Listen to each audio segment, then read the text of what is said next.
Wisconsin Foodie would like to thank the following underwriters for their support.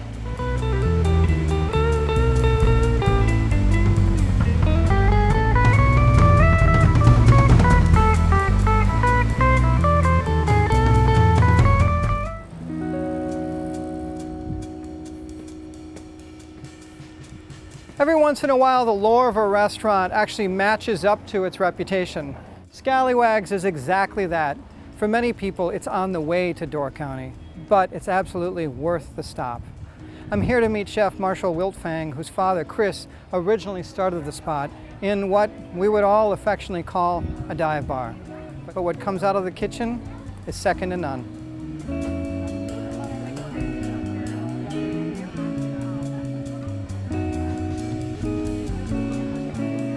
I've got 32 seats and you're sitting elbow to elbow. I've got 4 tables, so you call it 3:30 the day of, and I hope to get you in the table. It's hard to get a spot right away. I've always really liked interaction with people. I like dealing with people, and I put really good food in front of people. You're gonna see smiling faces. Like, everybody that's here enjoys being here. You know, like you'll see me back there because I'm 6'7", so you'll see my head towering over, sitting down, and I'll be probably one of the first people to greet you. I grew up down south and I played ball. I had an offer to Georgia Southern. I kind of wanted to get away. So my dad's kind of a gypsy. He's moved all over the country. He's cooked in all these different areas. My grandmother called him on Christmas Eve and said this place is in foreclosure and needed an owner. So he sent a lowball offer thinking I ain't moving to Wisconsin in the middle of winter to start a restaurant. And they took it. So the day after Christmas, she called him and said she needed a check. He was like, I don't really have the money for it right now.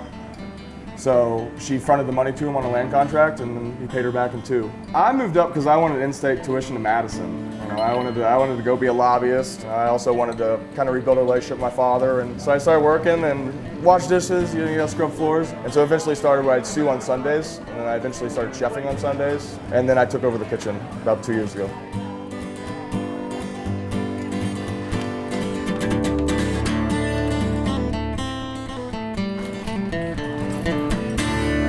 Chef Marshall of Scaliwags, how are you, man? How are we doing? Good to see you. Good to finally have you. I'm great. I have heard about this place for years now. And coming in, it doesn't disappoint in appearance. Yeah, there's definitely a lack of ambiance. I love it. I could roll in looking like you minus the chef coat and feel totally comfortable. Yeah. And my money is as good as anybody's, and I love good food. Come right off the beach. I mean, come from the brewery, you can come from anywhere. Yeah, cool. 5-star dive bar. It announces it on the sign. I mean, I'm not throwing you under the bus right now. No, Look, you guys wear it on the sleeve. So I'm picking up a major seafood theme. So where are we going to begin? Shrimp and grits or scallops are the likely spots? I was thinking shrimp and grits right away. It's one of our bigger recipes. And then you are a Southern guy, so as a self-respecting ex-Georgian, you can't not serve shrimp and grits. You can't not serve shrimp and grits, no. So shrimp and grits is not an iconic Wisconsin dish? It's just good, yeah. In the South, it's a hallmark of your personality and how you season your grits. I mean, I've got gator in there out of the Okefenokee, and then I've got andouille, a little bit of spice. Right. So putting those grits with the peppered bacon and the green chilies and all that, so different. We didn't do the Wisconsin traditions, which isn't what we don't like. It just wasn't my traditions right away. It wasn't my father's tradition. There are no cheese curds on this chalk, man. I put cheese curds on there every now and again, but I top it with sheet crab bisque, and I'll do like a fried, like a Hawaiian perch almost over the top of it. So it's like a Scallywags poutine. So while you cook, can you give me a little cup of that bisque? Because, dude, I gotta try this. It's the height of summer. I'm here and I'm eating a warm cream soup. It shouldn't be anything I'm drawn to. This is so good.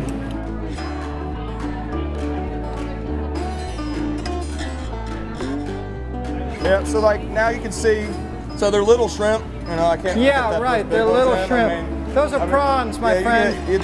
So they're black tiger shrimps. Yeah, they're big, and we don't cook them a ton. So I'm actually going to flip these shrimp now, so you can start to see that orange. So I'm just going to throw those on high heat, and then the only thing this really needs now is a little bit of cream. So he ate that sheet crab bisque a little bit earlier, and I just put that right in the middle. I let the stuff cook on the sides, and I come over here and I got bacon, green chili grits tonight with a little bit of sheet crab still in them, and then I've got this handy dandy little cast iron tool. And you cook with cast iron because you love the flavor. I like the flavor, and it's got my heritage, man. Like I eat, grandma's fried chicken in a cast iron, or I've got a couple up here from 1912. Yeah. I've got old cast irons. We're Southern, so it's different. All right. The pan's hot, so it's it just comes out, man. You can watch, you got a little bit on the pan, but it's the main factor. I mean, you got shrimp. And you just put those right in the middle. Boom. Wow. And then we got a couple more things. As if this weren't enough, then you have a couple more things. Yeah, brother. So he's got a little bit of cheese, you know, just get it a little bit, everybody loves cheese. What kind? So it's a Parmesan Osio blend by Belgiroso. That's perfectly seasoned.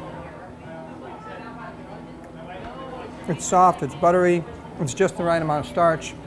Yeah, they're creamy, but they're grits. So I always call it blue collar risotto. You got to get to the shrimp too. I'm getting there. All right. Grab one of these shrimp. I'm gonna show everybody how to use shrimp like a southerner. Okay. So you grab it like this, and you just pinch that tail right off. Boom. And then it's You got chef hands though, my friend. Yeah, I got chef hands. Okay, I'm going for it, nonetheless. I mean, that's so good. Mm-hmm. Those are temp perfect. I'd be happy with just the grits. No offense to the shrimp, but I mean, I think it's a sign of a good meal. Really good dish. All right, that's a great start. Where do we go from here? The next one we're gonna do is our cod. So it's that same cast iron pan, just clean, with a little bit of oil.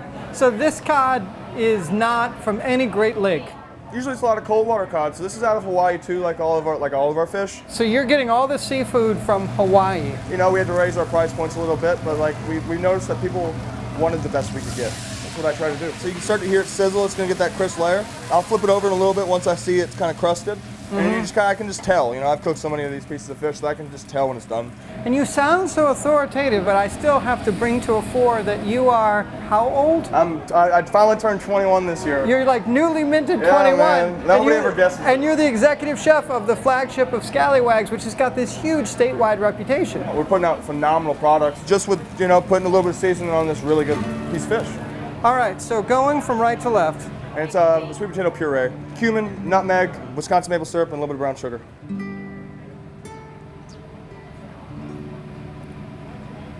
I mean, that's a nice potato. Yeah, it's good potatoes. Yeah, but I am most intrigued by this cod. Wow.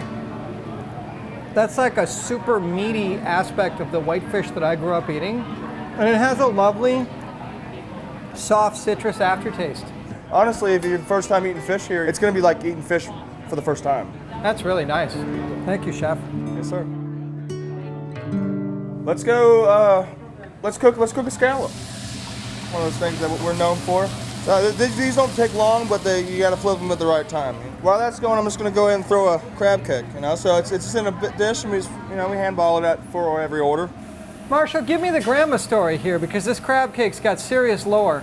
My great-grandmother would make my dad salmon cakes. You know, Dad, as much as he'd love to go back and have his grandmother's salmon cake, we lived on the East Coast, so like he'd go out and he'd catch crab, and then she'd start making crab cakes. So it was your grandmother's recipe based on her mother's recipe, yes, only sir. with the reworking of crab because you were in Georgia. You know, so now I can see that the crab cake's finishing up. The scallop's gonna be done in like 30 seconds. Right. So I'm just gonna put a little bit of mashed potatoes, get a little bit of sheet crab. I wanna make sure I go from the bottom, because that's where all the good crabs sit. Yeah, right. I learned that with the bisque. And then she's come right over the plate. Then you see that scallop's is starting to break apart. That's beautiful. So like the crust has come out, and then I've got the other side. So it's got that citrus base. It's not crusted, but it's got nice acidity to it. It's coming right back over here. Yeah. And so the crab cake will get the sauce. This is the eel sauce. You know, that soy teriyaki, the molasses base just kind of brings out that last note. It's a beautiful plate. And then here we go, scallops, crab cake, grandma's recipe. To be honest, even if I don't love it, I have to say something nice because it's grandma.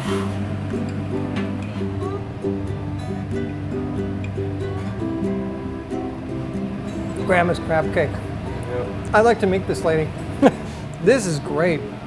There's a lot of crab cakes out there, but none of them are this crab cake.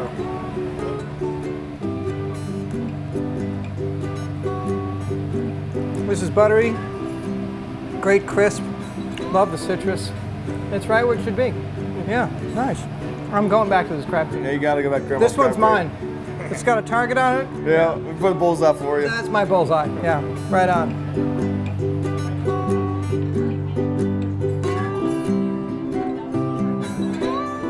So this meal has been fantastic. I didn't grow up eating grits, but now I've discovered grits that I deeply, deeply love. That was a dish that 3 months from now, I'm just gonna have this moment in the middle of my day where like, I gotta get to Scallywags and have those grits. and then followed up with that coral cod. I just never eaten anything like it. Marshall, this has been amazing. Thank you, buddy. It's been a pleasure to have you all out here. I love that you brought a family story and a family flavor through your food today. You're living it, man. Thanks, man. Yeah.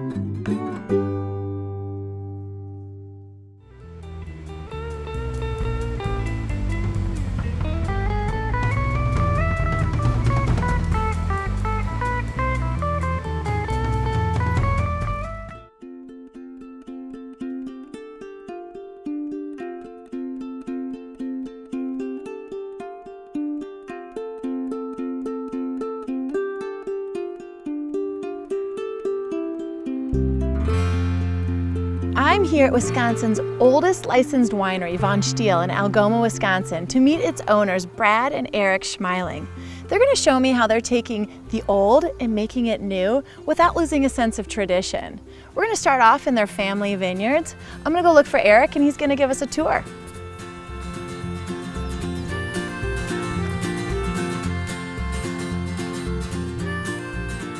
Hey, Eric.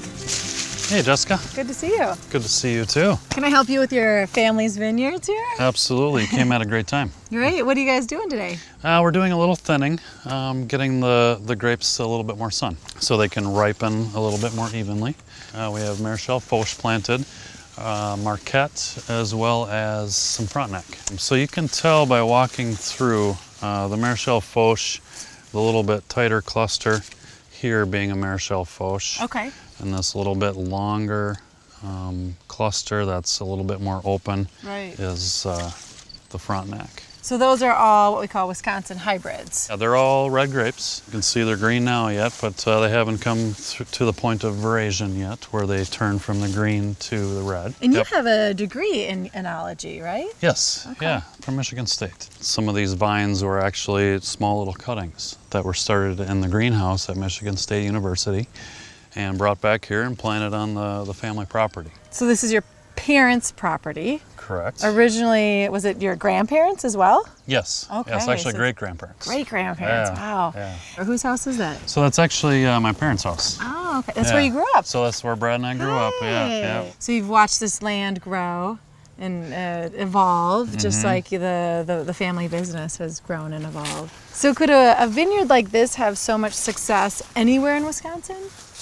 Geographical area does play a role in this vineyard itself, but being that we're half a mile off of Lake Michigan, that does help to kind of moderate our temperatures, because the warmth of Lake Michigan within a half a mile to a mile off the lake keeps this area warmer. So these vines, some of them have been unlucky to the winter and had to be replanted here and there. But for those wines, the Cabernet, the Riesling, the Chardonnay, we have those grown in California. The harsh winters are really the big thing. They can't survive 20 below. Weather is a challenge. Climate is a challenge in Wisconsin. This has been great. I'd love to see the grapes in action. Let's head into the winery and then have a few samples too. Sounds like a good day to me. All right, let's go.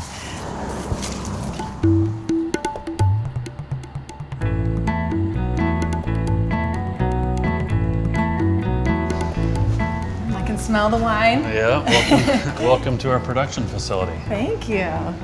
Show me around. All right, we'll do.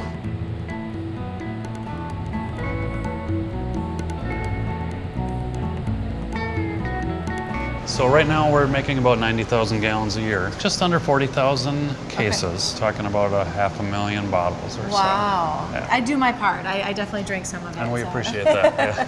Well, can I try a little of the wine in the tank? Absolutely. So right now, this tank is our satin red. So it's going to be a little cold right now. It just did come out of our cold stabilization tank. This wine, being that it's grown in the Midwest, is very low in tannin. So very fruity, silky. I'm gonna give it a go. That is great for a summer day. Well, are there any wines that go over to the aging cellar? Yeah, let's go check it out. All right. All right, so let's enter our cellars, and we'll be able to see where all of our reds are aged. Oh, fantastic.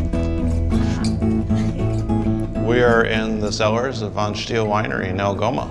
This place has a ton of history. It was built in the 1860s as Anapee Brewery. And it was built for my great-great-great-great-uncle Henry. Fast forward to the 1960s, Dr. Charles Stiehl was making cherry wine in his basement. At the time, there weren't any wineries in the state. The last one had shut down before Prohibition. So he wrote to the state Department of Revenue and asked them to create the first winery license.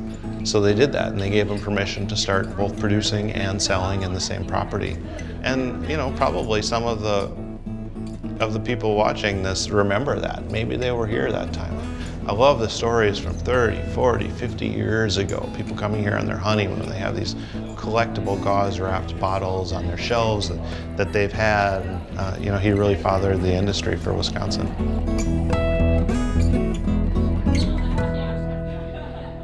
Doc Stiehl sold it to Bill and Sandy Schmeling, 1981. I happen to know them well. They're my parents. And my brother and I were 5 and 6 years old. We grew up in the business. A lot like some people would grow up on a family farm, they gave us the chores. I hated it. I hated growing up in a winery. But you know what? Dr. Stiehl and his wife Jackie came to visit us at my parents' home for dinner one night. We were sitting at the table and just making conversation. He said, well, you know, Brad, what's your background? What do you do? And I said, well, I went to school for theater, and after a while, it just really wasn't for me. And explained to him that I was struggling a little bit with the whole working at the winery thing. And he said, well, you know, Brad, working at a winery is a lot like theater. It's romance and putting on a show and entertaining people.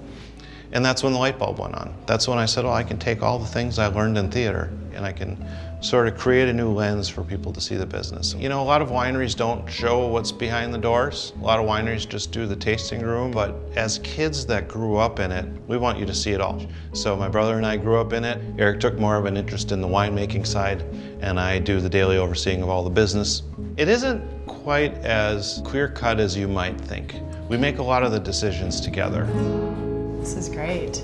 Welcome to our cellars. Beautiful. We age all of our dry reds down here. We have roughly 150 barrels down here. When the wine does come down here and it has this constant temperature and humidity, what happens to the wine? Magic. Yeah, magic, right? You do your Yeah. magic down here. Or you let the magic happen. We let the magic rather. happen. It's, you know, it's about the patience. We're looking at usually a minimum of 16 months up to 3 years for the barrel aging to take place. So let's try a cab. I love it. So where's this cab from? The grapes for this were grown in the Sierra foothills of California. Mm-hmm. And then the wine actually enters into the oak and back out of the oak as time goes on, right? So it's extracting the flavors actually from the oak staves. Yeah. Well, I really want to try this. Yeah, well, cheers. Cheers.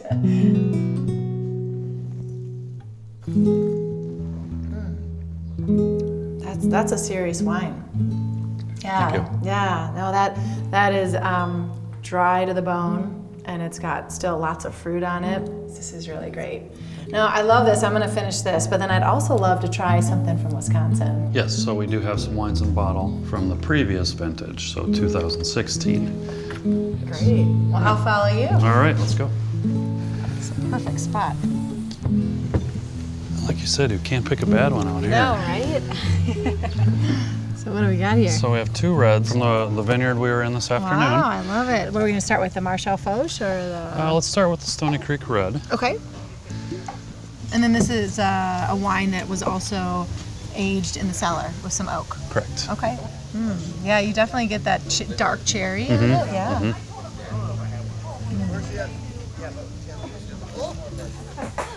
Very dry with lots of dark cherry, but also just great acid. It's going to go great with food. So what do you like to eat with this?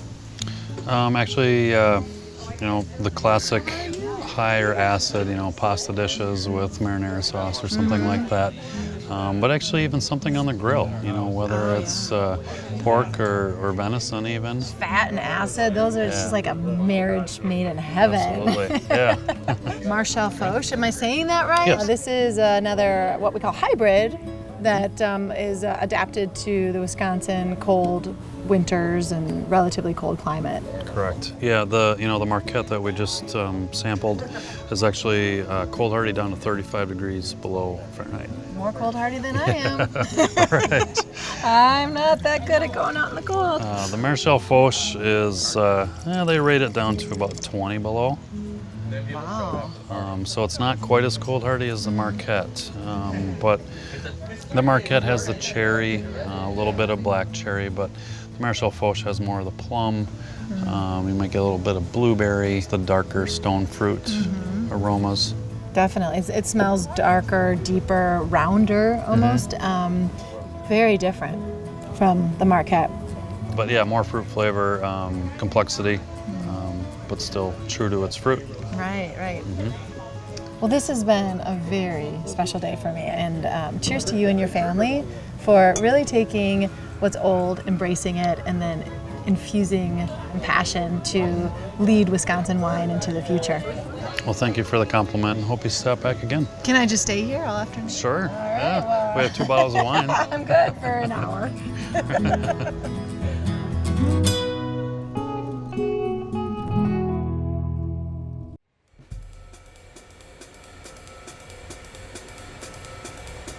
So all of our food has layers, it's like eating an onion. You gotta break it down. I've never done that.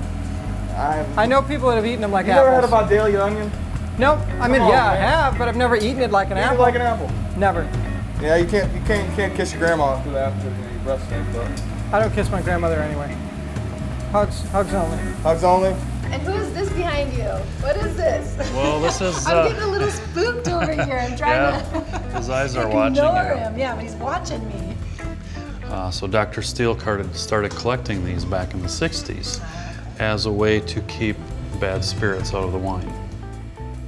So he keeps watch over everything, and it's a little extra touch. He's done a good job, so Yes. cheers to you. Cheers, great Grandpa grandpa. Troy.